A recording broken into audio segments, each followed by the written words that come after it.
y'all, we are going to go ahead and we're going to make some chicken and gravy. So I got a little bit of oil here heating up in my pan. And I have one large onion that I'm going to saute up. So we're going to go ahead and get this sauteed.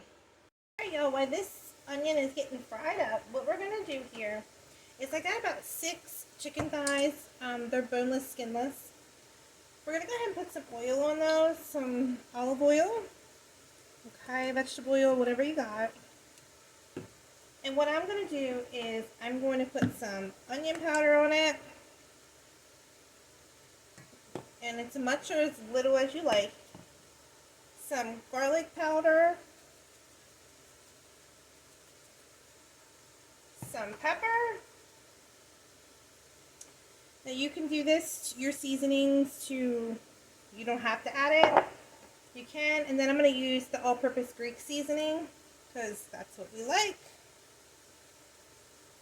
And I'm going to go ahead and toss this around. Alright y'all, so I got it pretty much mixed in there. Again, you're seasoned to your likings.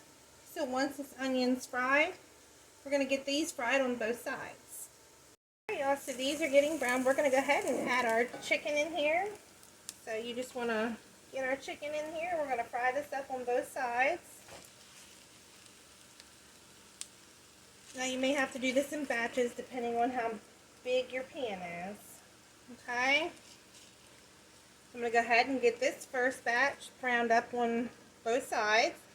But before I do that, I'm going to add a little bit of Worcestershire sauce to the pan here. Just a little bit. Maybe a tablespoon or two. Okay, so let's get this fried up. So you just want to brown it on one side, flip it like I just did, and now we're going to brown this on the other side.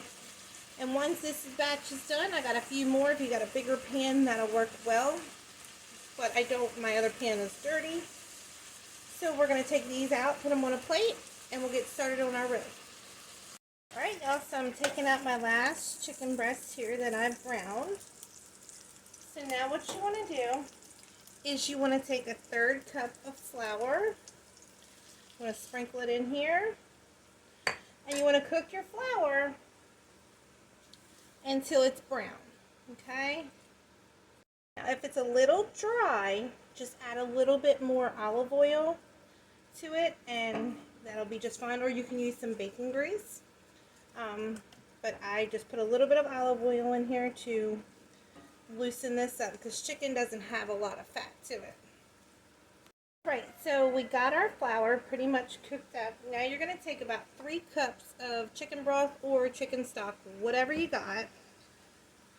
So we're going to go ahead and add our 3 cups of chicken broth or chicken stock in here.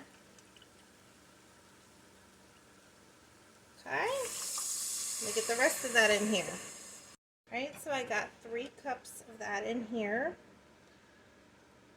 So what I'm going to do is I'm going to add another 1/2 cup because this is going to reduce. So I'm going to add a 1/2 cup. Let's get our 1/2 cup in here. Now we're going to bring this to a boil here. And then once we bring this to a boil, we are going to add our chicken back in. Alright, so this is starting to come to a boil. So you want to add all your chicken back in here. And we're going to turn this down to a simmer.